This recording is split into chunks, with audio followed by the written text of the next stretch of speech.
I'm here just pakikita ko po yung mga aloe vera kung marami po ito. Ito pong mga aloe vera na to, pagka po sinusumpong yung acid reflux ko, kumukuha po ako ng 2 dahon na ganito.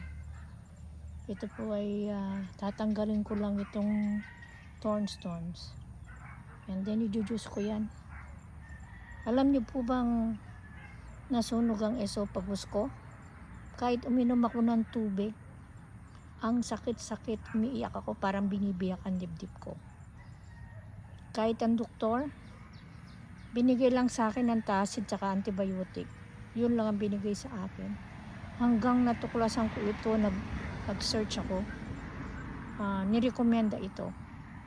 So, ituturo ko sa inyo kung paano gamitin ito pagka may acid reflux kayo.